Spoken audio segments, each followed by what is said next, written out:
What do you see when you look at me? A young woman in her late 30s who can walk, talk, move around.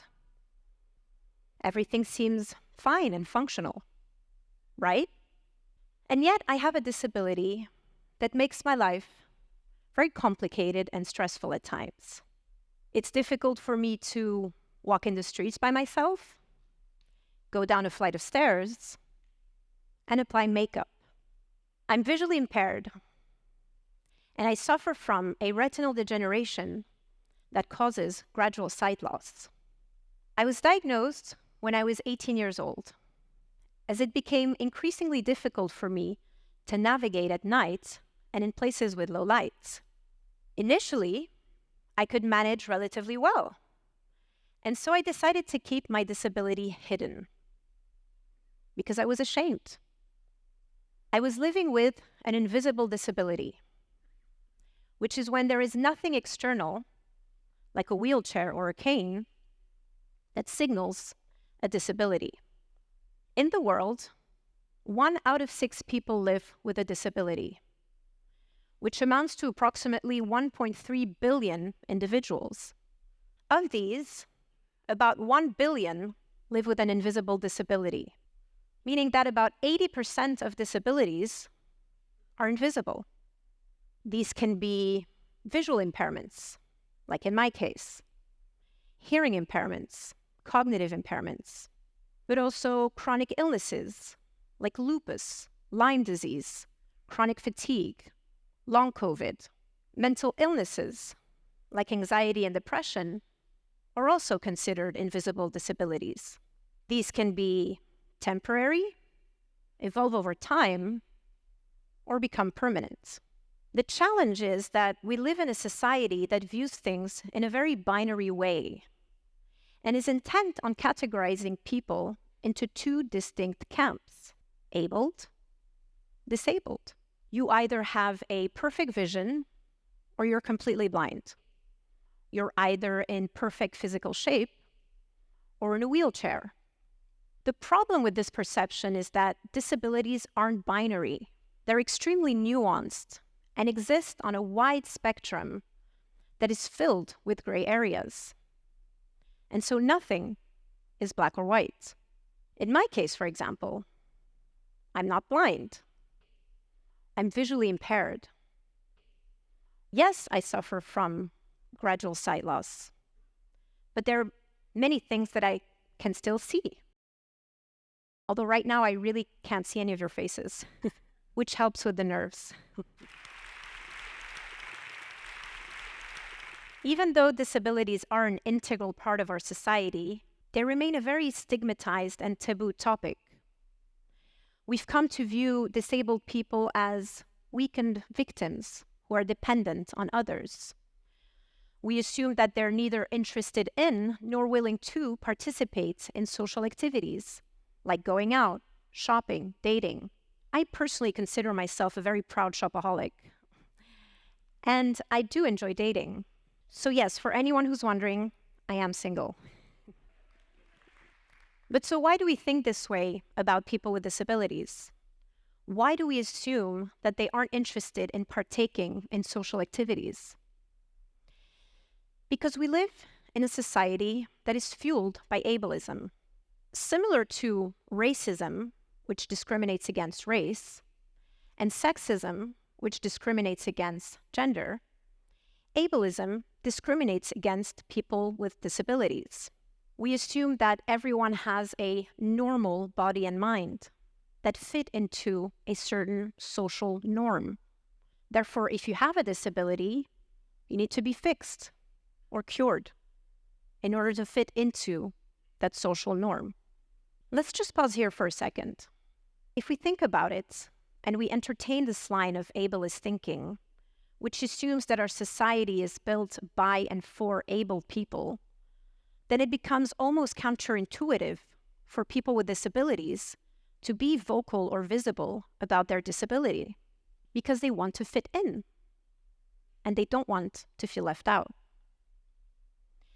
This has been my personal experience. A few years ago, it became increasingly stressful and exhausting for me to keep hiding my disability. And so I had to overcome my shame and do a sort of coming out, in the sense of making the invisible visible. I started talking about it more openly, sharing the fact that I was visually impaired. As a journalist and activist, it also came very naturally to me to write about it. And then, in a very literal way of making it visible, I started using a cane.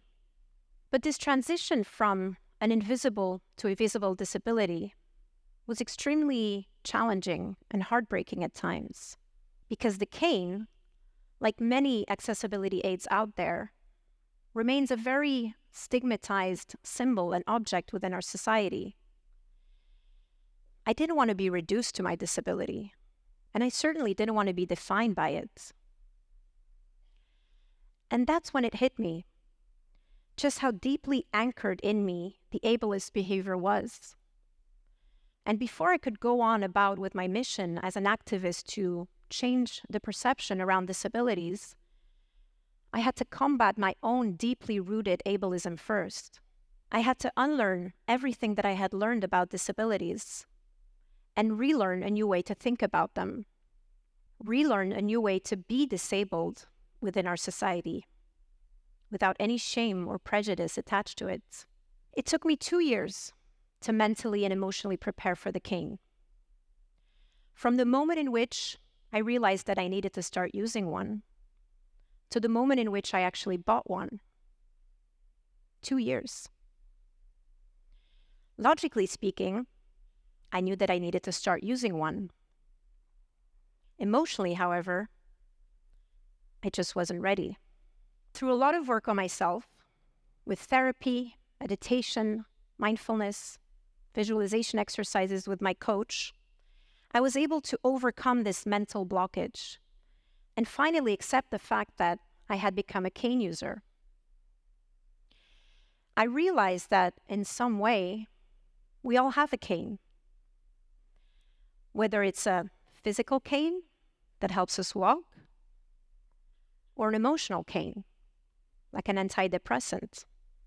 The bottom line is that we really need to start being more open and vulnerable about our challenges and difficulties, because we all have some. The power in sharing is immense and will help to gradually destigmatize disabilities within our society. For my part, I'm actively trying to change the narrative and perspective around disabilities by starting new conversations through fashion, beauty, art, design. I've shared my thoughts with publications like Vogue, Architectural Digest, and Cosmopolitan magazine, in the hopes to show that disabilities can be associated with things that are beautiful, creative, inspiring, and empowering. I've also started to appreciate the positive sides of my disability. For example, I've noticed that the more my external vision diminishes, the more my internal vision expands, creating a wonderful spiritual dimension within me. I've also realized that my other senses, like the sense of taste, touch, smell, hearing, have all become heightened, which allows me to pick up on things that aren't visible to the naked eye. Let's try a small exercise together. Try closing your eyes for a moment. Close your eyes and see what happens. What do you hear? The sound of my voice? Perhaps other sounds in the room? What do you smell? Perhaps the perfume of the person sitting next to you. What do you feel? Your breathing? Your heart beating in your chest? Now open your eyes. What do you see? There's something new, right? This is my cane, which I had custom made so that it would represent me as a whole and not just my disability. Because yes, you can be disabled and fashionable, right?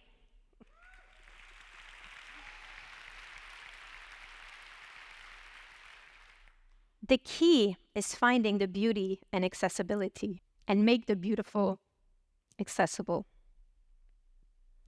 In my case, I found a cane that represents me as a whole, and that acts as both an accessibility aid, which helps me navigate, and a beautiful accessory, which represents my style.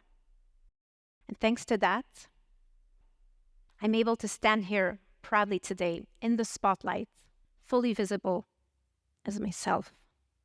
Thank you.